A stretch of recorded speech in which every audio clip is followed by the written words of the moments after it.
उसको हटाने का काम करते थे, जो 18 साल के हो गए उनका नाम उसमें जोड़ने का काम करते थे। फिर ये एसआईआर की जरूरत कहाँ पड़ गई? केवल नोटिफिकेशन एसआईआर का निकाला गया जब भी नागरिकता का सवाल लेने का सवाल आ रहा है। मैं समझता हूं जिसने 60 दफे वोट दे दिया, इस 75 साल की आजादी में जिसने 60 दफे वोट दे दिया, आज चुनाव आयोग उससे भारत की नागरिकता का प्रमाण पत्र मांग रहा है। मतलब पूरे देश के 95 करोड़ लोगों से फार्म 6 नंबर भराया जा रहा है। 6 नंबर फार्म केवल जो पहली दफे वोटर लिस्ट में नाम जुड़ाने के लिए है, लेकिन पूरे देश के नागरिकों को केवल और केवल इस बात के लिए कि किस तरह से घुसपैठियों के नाम से जो सांप्रदायिकता के आधार पे 2 से सत्ता तक पहुंचे हैं, उसी सांप्रदायिकता के आधार पे लोगों का माइंड मेकअप करने के लिए और पूरे देश के करोड़ों लोगों को परेशान करने के लिए अब जिसकी उम्र 95 साल है उसके लिए फोटो खिंचाने की जरूरत हो गई, उसको 6 नंबर फार्म भरने के लिए जरूरत हो गई। और निश्चित रूप से इससे उन लोगों वोटर लिस्ट से बाहर होंगे इस एसआईआर के माध्यम से जो कमाने खाने के लिए पलायन करते हैं। मैं समझता हूं जो सबसे पहले इस एसआईआर का प्रयोग बिहार में किया गया, अभी भारतीय जनता पार्टी के ट्रेजरी बैंक से कह रहे थे कि 32 लाख 35 लाख लोगों ने 6 नंबर फार्म नहीं भरा है। तो मैं पूछना चाहता हूं कितने उनमें से घुसपैठिए हैं? ये पिछले तीसरी बार भारतीय जनता पार्टी की एनडीए की सरकार है,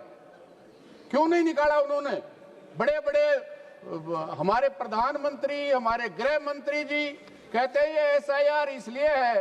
कि देश में जो घुसपैठिया घुस गए हैं उनको बाहर करने के लिए एसआईआर है। तो फिर बताएं सरकार, गृह मंत्री जी, प्रधानमंत्री जी बताएं कि इस 35 लाख में से कितने लाख घुसपैठिया हैं जो आज तक 11 साल से इस देश में रह रहे थे और जिनको निकालने की जिम्मेदारी सरकार पे थी, वो निकाल नहीं पाए। इसलिए आज केवल और केवल और ये भी बताएं कि ये 35 लाख जिन्होंने 6 नंबर फार्म नहीं भरा है उनमें कितने लोग ऐसे हैं अपने परिवार को जिंदा रखने के लिए बिहार से बाहर पूरे देश के अंदर ऐसा कोई राज्य नहीं होगा जहां बिहार के लोग अपने परिवार सहित अपने परिवार को पालने के लिए मजदूरी करने के लिए जाते हैं, लेकिन उसके लिए सरकार तैयार नहीं होगी। और किस तरह से आमादा है, ये पहली बार है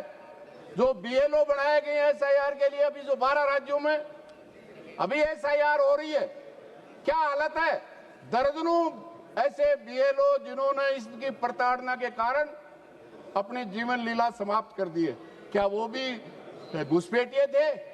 मैं समझता हूं केवल और केवल उस गरीब का, कोई भी अमीर आदमी, कोई भी पढ़ा लिखा आदमी कहीं विदेश में भी है तो ऑनलाइन अपना फार्म भर देगा, लेकिन सभापति महोदया वो गरीब आदमी आजादी के 75-76 साल बाद भी अपने जीवन को बचाने के लिए, परिवार को बचाने के लिए अपने मूल स्थान से बाहर पलायन करता है, वो न पढ़ा लिखा है न ऑनलाइन भर सकता है, इसलिए उसका वोट वोटर लिस्ट से आउट होने का काम करेगा। इसलिए आज निश्चित रूप से जहां सुधार की बात है, सुधार नहीं किया जा रहा। मैं समझता हूं पहली बार इस चुनाव को जिस तरह से कॉर्पोरेटीकरण करने का काम किया है, यही एनडीए की सरकार है। नरेंद्र मोदी की सरकार ने इलेक्ट्रोल बॉन्ड लेके आए, केवल भारतीय कम्युनिस्ट पार्टी मार्क्सवादी है जिसने कहा कि न केवल आज तक किसी भी कॉर्पोरेट के पैसे से चंदा लेकर के चुनाव नहीं लड़ा है।